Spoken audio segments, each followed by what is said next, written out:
Today I'm going to show you how to embroider on a camp chair.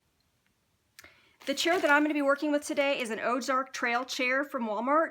You can pick any brand of chair you like.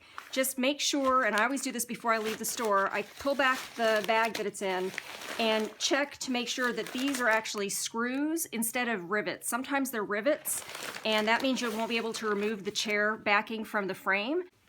Okay, so when you pull the chair out of the bag and open it up, there are 4 screws. There's 2 on the back of the seat. It's a little bit hard to show when it's on the table. There's 2 on the back of the seat on either side of the posts, and then there's 2 more that are on the arms. So we'll need to remove all 4 of these screws.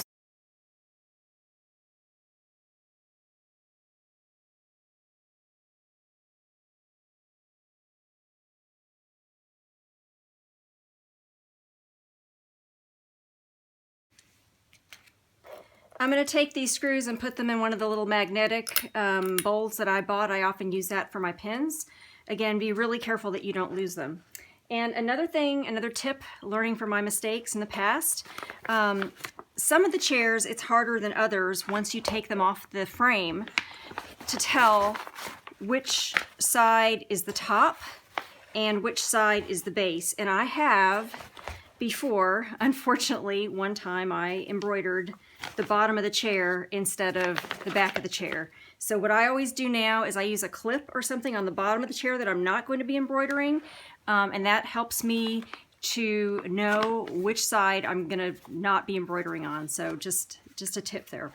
So then what you'll want to do is just remove, once you've got those screws out of place, you'll just remove the seat completely from the frame. So it just slides right off.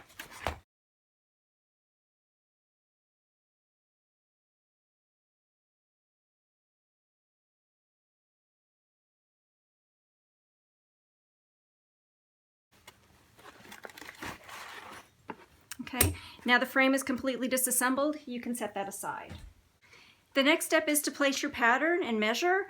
I use the stitching from where the posts go on the chair to measure off of, and in this case it's 14 inches, about 14 inches between the 2 sets of stitches, so the middle of that becomes 7.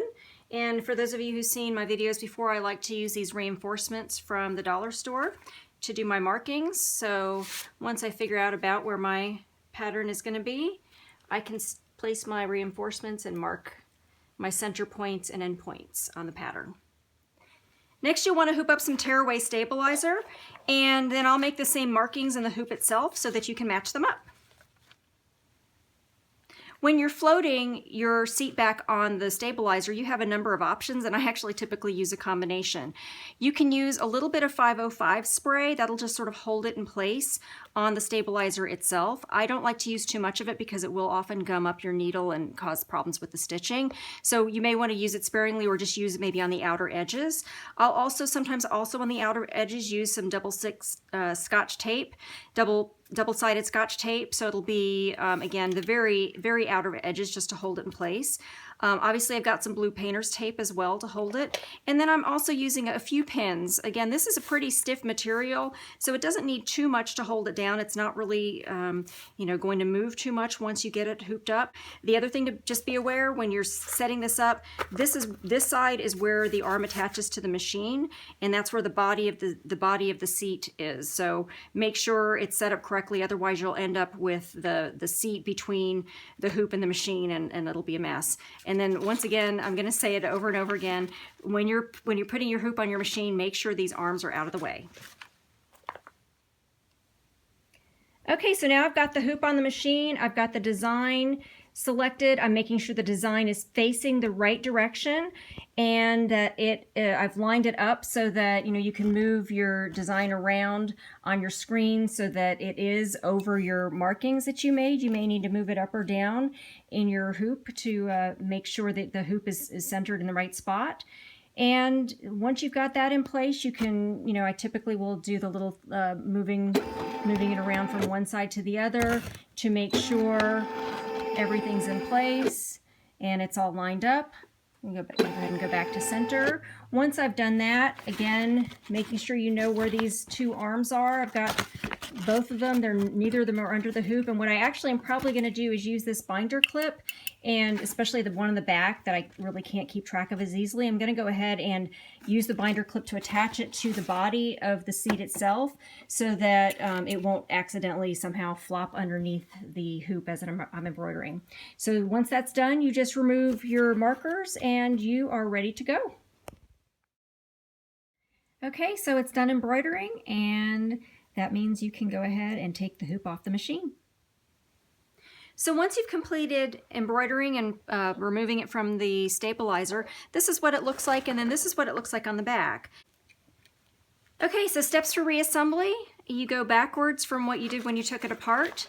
So the first thing I'm going to do is actually remove these caps because I find it a little bit easier to reassemble it without them. I just like to keep them on there so I don't lose them while I'm doing all the other pieces. So these straight parts are the back of the seat, and the curved parts are for the front of the seat. So the first thing we'll do is we'll assemble the back.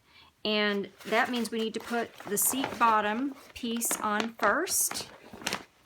And then the armrest piece, make sure it is facing right side up. In this case, it's got a little cup holder on it. So you want to make sure that's facing the top when you put it on, and that this little string is not tangled up. And then the third piece of that will be making sure this piece with the hole for the screw slides on, and you'll need to kind of feel around. This may be a little bit hard. You'll feel around for where the hole goes so that you can screw it back together. And then you find your screw. Let's see, I think I've got that mark right there. And you attach it. You know what I forgot? I forgot to put the post back on. I'm glad I remembered it this time. Here we go. So put that post on, put this piece on, find your hole, and then attach the screw.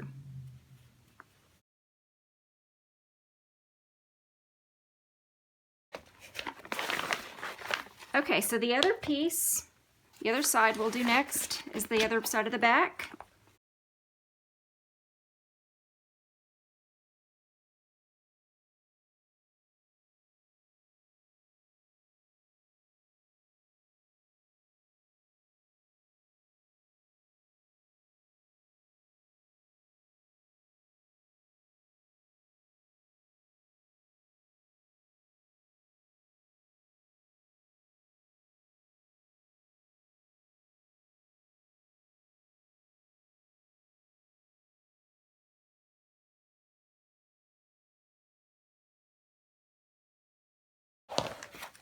Okay,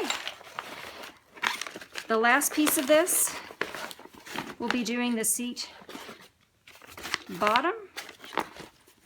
So we'll put that all the way through. I'm going to go ahead and do both sides all the way through, here and here, and put the caps on. And then you take your armrest, make sure it's not all twisted up. Find the hole, slide it in, match it up, and screw your screws back in, and you've got your seat assembled.